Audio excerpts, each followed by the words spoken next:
지난해 우리들은 매일매일 상상도 못했던 이상한 욕설이나 또 협박을 들어야만 했습니다. 세상이 비뚤어져서 인터넷만 켜면 사이버 악플들이 그득했고 일본의 극우단체들이 험한 악플로 도배를 하기도 했습니다.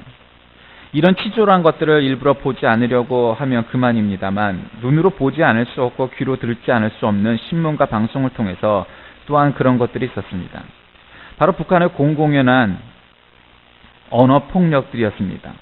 이른바 대표적인 공적 지위에 있는 사람들이라고 말하면서 그 사람들이 남한의 한 민족들을 향하여서 차마 아이들이 들을까봐 조심스러운 남조선 괴뢰들을 불벼락으로 쳐서 벌초해버리겠다. 역적 패당들을 무자비하게 죽탕 쳐버릴 것이다. 호정광들에게 최종 파괴가 있을 뿐이다. 이런 따위의 양아치 같은 말들을 내뱉고 말았습니다.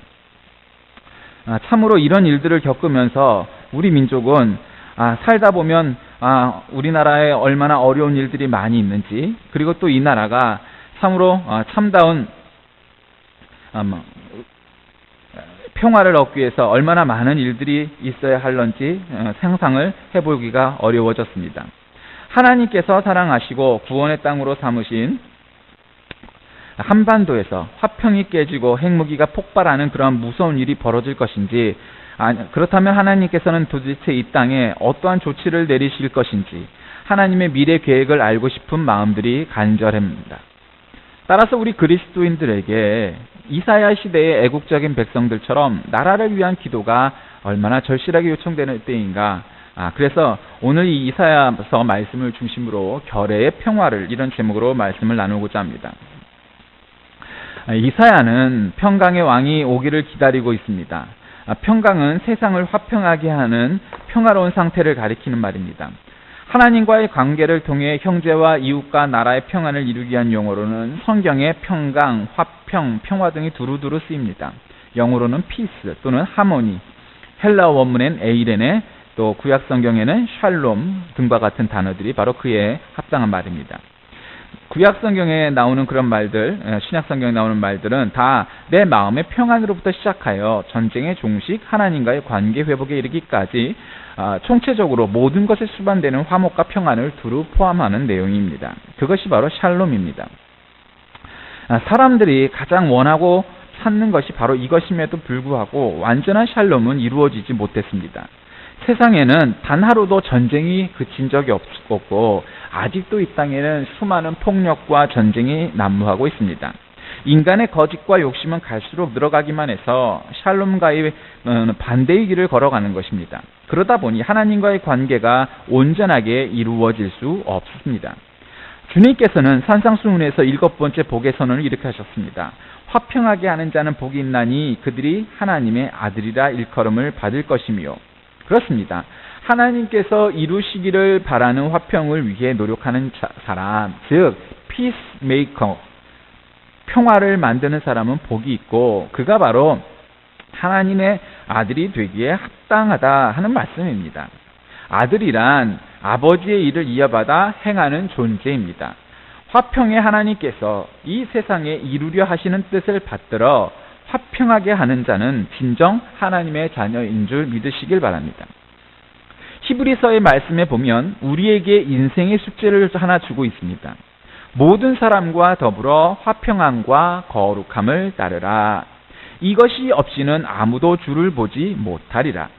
많은 사람이 폭력을 쓰고 우리에게 고통을 줄지라도 할 수만 있다면 그들과 다투지 말고 화평을 이루어야 한다. 이 세상에는 어디를 가든지 반드시 트러블 메이커가 있게 마련입니다.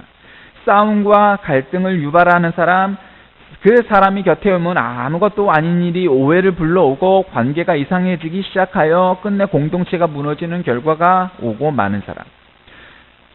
그런 사람과도 화평을 도모하는 것이 진정한 하나님의 자녀가 되어 주님을 볼 수 있다고 하시는 것입니다. 화평이란 하나님과의 관계에 있어 이렇게 어렵고도 중요한 요소입니다. 그럼 다툼이나 전쟁이 없는 상태를 샬롬이라고 할 수 있겠습니까? 거대한 힘의 위세에 눌려 꼼짝 못하고 노예처럼 엎드려 있으면 일단 모든 것이 조용한 듯 보여 그 겉모양으로는 평화처럼 보입니다. 이것이 바로 팍스 로마나입니다. 라틴어로 로마의 평화라는 말입니다. 이 로마의 평화라는 말은 강대한 로마의 지배 아래 전쟁 없는 상태를 누리는 것입니다. 참된 평화가 아니라 로마의 무력으로 만들어 놓은 강제적 평화일 뿐입니다. 여러분 지금도 그렇지 않습니까?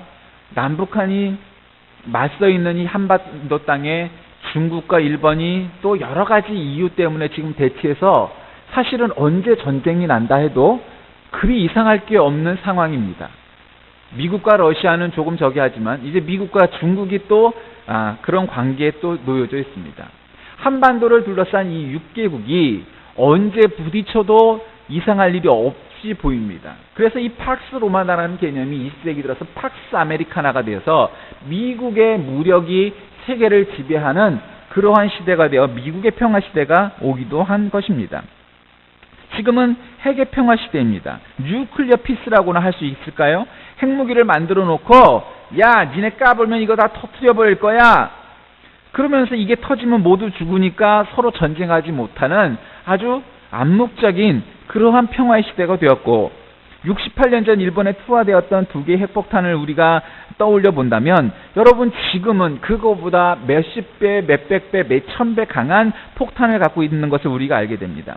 이제는 원자탄보다 더 위력 있는 수소폭탄이 핵융합의 원리로 개발되어 있는 실정입니다.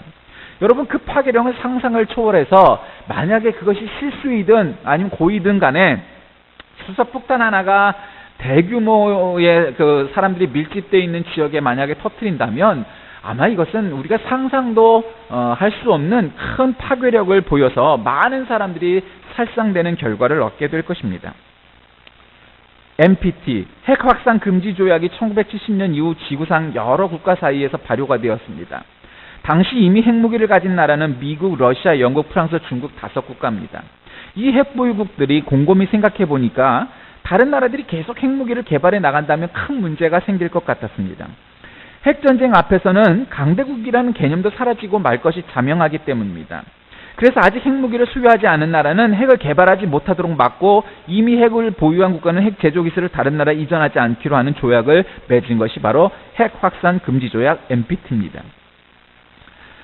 그러니까 지구상에서 핵무기를 완전히 폐기하지 않는 한 진정한 의미의 평화를 가질 수는 없는 겁니다.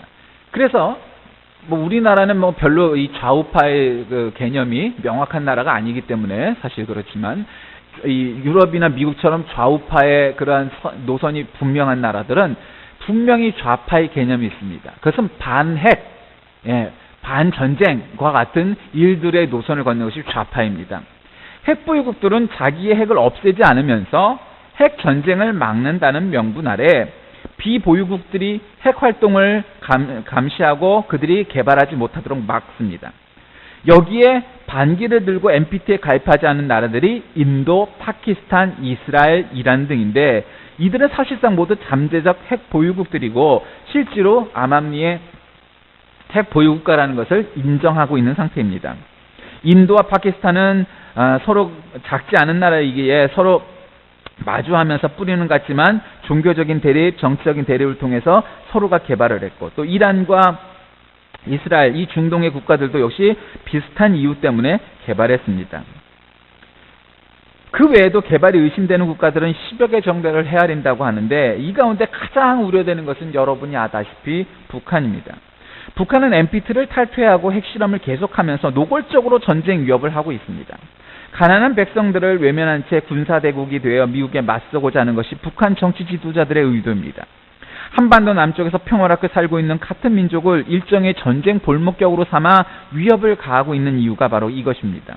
이런 고통을 참다 못해 남쪽도 핵무장을 하자는 주장이 있습니다. 사실 왜 바보처럼 당하고만 있는가 하고 생각하면 우라가 치밀기도 하고 날만 새면 무고한 남한 땅을 공격하겠다고 연이을 폭력을 일삼고 또 실제로 무력 공격을 하는 북한을 보면서 참 답답할 때가 많습니다. 그렇다면 샬롬의 도리를 깨닫고 하나님의 자녀로 삼고 또 예수 그리스도를 섬기는 하나님의 자녀들이 그와 같이 그럼 네가 핵을 갖고 있으니 우리도 핵을 가져야 한다 하는 논리 하는 그런 생각 이것이 정말 옳은 것일까요? 그렇지 않습니다. 샬롬을 이루는 자가 되어야 하는 우리들은 모든 종류의 다툼을 피하고 나아가 하나님께서 만드신 세상에서 분쟁으로 괴로워하는 사람들을 화목하게 하며 평안하게 하는 일을 해야 옳을 것입니다. 세상에서 가장 위험한 땅 한반도, 그리고 그것도 남쪽에 이토록 교회를 든든히 세워주신 까닭은 21세기가 들어서도 아직 전쟁이 끝나지 않고 휴전 상태이며 아직도 세계적 강국들이 이 땅을 중심으로 모여서 서로 대립하고 있는 이 땅에 정말 하나님의 교회들이 이렇게 많이 섰던 것은 분명 그 이유가 있을 듯합니다. 그간 우리의 화평이신지라 둘로 하나를 만드사 원수된 것 곧 중간에 막힌담을 자기 육체로 허시고, 이렇게 에베소서 2장에서 말씀하셨습니다. 화평이신 그리스도께서 인간 사이의 화해를 위하여 세상에 오셨다. 예수님께서는 하나님과 인간 사이에 가로놓였던 죄의 장벽을 허무시키고, 그렇게 되자 오랜 세월을 두고 증오와 적대감으로 갈라졌던 유대인과 이방인들을 화해케 하시고 한 몸을 이루게 하셨습니다. 어떻게 하면 이런 일이 일어날 수 있을까? 에베소서의 말씀을 더 들어보십시오. 또 십자가로 이 둘을 한 몸으로 하나님과 화목하게 하려 하심이라. 원수된 것을 십자가로 소멸하시고 또 오셔서 먼데 있는 너희들에게 평안을 전하시고 가까운 데 있는 자들에게는 평안을 전하셨으니 이는 그로 말미암아 우리들이 한 성령 안에서 아버지께 나아감을 얻게 하려 하심이라. 그러므로 이제부터 너희는 외인도 아니요 나그네도 아니요 오직 성도들과 동일한 시민이요 하나님의 권속이라. 아멘. 화목하게 하는 방법은 예수의 십자가입니다. 놀라운 능력의 십자가는 이제 단순히 유대인과 이방인의 화해를 넘어서 세상의 모든 인간 사이의 화평을 이루고 궁극적으로 모두가 하나님의 형제여 자매가 된다고 말씀하셨습니다. 아무리 샬롬을 외쳐도 그리스도의 십자가 희생이 없다면 완전한 평안을 이룰 수 없습니다. 이 샬롬이 얼마나 중요한 것인지 예를 들어 본다면, 만약 그리스도를 믿지 않는 가정이 십자가의 은혜를 받아들인다고 할 때 또 다른 갈등을 극복해내야만 합니다. 가족 중에 이 화평을 거부하는 사람이 분명히 있을 것이기 때문이요. 북한이 화평을 받아들이려 한다면 그리스도적 희생과 평화에 대한 내부적인 대립을 풀어야 합니다. 그래서 예수님께서는 내가 세상에 화평을 주러 온 줄로 생각하지 말라. 화평이 아니요 검을 주러 왔노라. 내가 온 것은 사람이 그 아버지와 딸이 어머니와 며느리가 시어머니와 불화하게 하려 함이니 사람의 원수가 자기 집안 식구리라 말씀하셨습니다. 가장 가까운 가족, 즉 내부의 문제부터 풀지 않는다면 온전한 샬롬을 이룰 수 없다는 의미입니다. 우리는 세계의 다른 나라와 화평을 이루면서도 같은 민족이며 가족과 같은 북한과 불화하고 매일 협박을 들어가며 살아야 하는 나라입니다. 여러분, 선민이라고 스스로 믿는 이스라엘 사람들은 지금도 언제 이 아랍에서 전쟁을 일으킬지 모르는 속에서 여자들도 군대에 징병을 당해서 가야 하는 그런 나라입니다. 그렇게 어려운 정치적, 군사적 상황을 한국이나 이스라엘이나 당하고 사는 것입니다. 현대 최고의 기독교 지성이라고 말하고 설교가라고 말하는 존 스토트 목사님은 영국 분입니다. 그는 이미 세상을 떠났지만 신실하고 탁월한 성경 해석으로 그리스도인들이 나아가야 할 길을 제시해 준 분으로 유명합니다. 세상에 널리 알려진 책 중에 Issue of Faith in Christian Today에서 이 스토트 목사님은 핵무기 위협에 대한 기독교적 답변을 진지하고 깊이 있게 내놓았는데, 그 해결책으로 들려주는 5가지 내용은 바로 이런 것입니다. 첫 번째로는 그리스도인으로서 평화를 이루려 하는 자는 그들의 본질을 회복해야 한다. 핵무기의 공포에 대해 무관심하거나 비관적으로 보지 말고 인류의 안전을 위해 정부의 문제를 제기하고 평화를 위한 연합에 적극 나서는 그리스도인이 되어야 한다. 둘째로, 화평하게 하는 자는 기도해야 한다. 지도자와 정부, 평화와 정의, 우방과 적대국, 자유와 안전, 그리고 핵전장의 발발로부터의 구원을 위하여 기도하면 하나님께서 그 진실한 기도를 듣고 응답하실 것이다. 셋째로, 평화 공동체로서의 한 본보기를 설정해야 한다. 교회는 천국의 본보기이므로 교회와 가정이 평화의 공동체가 되도록 그리스도인들이 커다란 영향력을 끼쳐야 한다. 넷째로, 신뢰성 회복에 공헌해야 한다. 핵으로 상대 국가를 위협하는 현실 속에서 그리스도인의 반응은 두려움을 제거하고 상호 신뢰를 회복하는 데 가장 중요한 역할을 감당할 수 있을 것이다. 마지막으로, 공중 토론을 증진시켜야 한다. 대화를 끊으면 안 된다. 민간인 생명의 대가로 국가의 방위를 사는 것은 정당한가? 국가의 존엄성과 국가의 안전 중에서 궁극적으로 어느 것이 더 중요한가? 이런 질문을 제기하고 토론하여 화평을 위한 결과가 나오도록 그리스도인들이 앞장서야 한다. 이렇게 제시했습니다. 동서의 냉전 상태를 바라보면서 있었던 당시의 스토튼 목사님은 일찍이 그 주장했던 그 내용들 가운데 비록 시간이 흘렀지만 오늘날 우리에게도 이 남북의 대치 상황 속에서 유용한 팁이 되고 있다고 봅니다. 진리는 시효가 따로 있는 것이 아니기 때문입니다. 그가 고민하며 기도하던 그 시대 영국 땅으로부터 시간적으로 공간적으로 상황은 다르지만 한반도 북단에서 지금 일어나고 있는 핵무장 위협에도 그리스도인들이 대처해야 할 화평의 방식은 큰 차이가 없습니다. 여러분은 북한의 위협을 정말 어떻게 생각하십니까? 그러다 말겠지. 먹을 것이 없으니 돈 달라고 저러는 거겠지. 솔직히 걱정이 되어 잠이 안 오네. 외국으로 나가 사는 게 방책일까? 뭐 이런저런 생각을 하면서 살 수 있을 겁니다. 남의 일로 생각해서는 안 되고 도망을 가려 해서도 안 됩니다. 하나님의 자녀로 불리는 우리들이 평화를 위해 적극 나서야 할 겁니다. 양심적 대중의 의견을 모으는 일에 앞장서서 대화의 가교를 놓아야 합니다. 그러기 위해 교회가 세상의 신뢰를 받고 평화 공동체로서의 모범을 보여야 할 것이며 화평을 위해 기도를 쉬는 일이 없어야 할 것입니다. 이사의 평화 예언이 한반도에 실현될 날이 옵니다. 우리가 앞장서서 내 삶의 작은 일부터 가족과 이웃과의 사이에 샬롬을 이루어야 하겠습니다. 그리고 나아가 다른 지역, 다른 종교, 다른 사상을 가진 사람들과 화평하기 위해 노력하고 북한을 포함한 세계 평화에 기여하는 수고를 아끼지 말아야 할 것입니다. 가톨릭 교회는 최근 새로운 교황을 맞이하면서 청빈과 겸손 그리고 화평을 추구하는 교회가 되겠다고 다짐하였습니다. 그래서 교황의 칭호를 프란치스코 1세라 부르게 되었습니다. 우리는 13세기 초 아시시의 성자 프란치스코가 자신의 모든 것을 주고서 화평을 추구했던 것을 잘 압니다. 그 정신과 태도는 가톨릭만이 아니라 우리 개혁교회들, 개신교회들 그리고 청교도들이 실천했던 예수님의 말씀과 크게 다르지 않습니다. 한국교회 성도 모두가 화평을 위해 기도할 때 프란치스코의 평화의 기도를 가슴에 새기고 기도를 마치고 세상으로 나아간다면 그것들을 꼭 실천하도록 우리의 손과 발을 아낌없이 사용한다면 우리는 진정한 평화, 샬롬을 얻고 이 분쟁 중인, 전쟁 중인, 휴전 중인 상태에 놓여져 있는 전쟁의 위협 앞에 놓여 있는 한반도가 그리고 이 결의에 참다운 평화를 줄 수 있을 것입니다. 주님, 저를 평화의 도구로 써주소서. 미움이 있는 곳에 사랑을, 다툼이 있는 곳에 용서를, 분열이 있는 곳에 일치를, 의혹이 있는 곳에 믿음을, 오류가 있는 곳에 진리를, 절망이 있는 곳에 희망을, 어둠이 있는 곳에 광명을, 슬픔이 있는 곳에 기쁨을 가져오는 자가 되게 하소서. 위로받기보다는 위로하며 이해하기보다는 이해하며 사랑받기보다는 사랑하게 해주소서. 우리는 줌으로써 받고 용서함으로써 용서받으며 자기를 버리고 죽음으로써 영생을 얻기 때문입니다. 주님, 저를 평화의 도구로 써주소서. 아무리 시대가 전쟁의 위협에 놓여 있다 하더라도 우리 그리스도인들은 늘 하나님이 주신 평화를 위해 기도하고 또 노력하는 사람들이 되어야 합니다. 때때로 우리는 전쟁에 참여할 수 있고 전쟁을 당할 수도 있으나 그러나 그 전쟁을 통하여서 결국 하나님의 뜻이 어디에 있는지 분별한다면 참으로 우리가 평화의 도구로 쓰여지는 하나님의 자녀가 될 것입니다.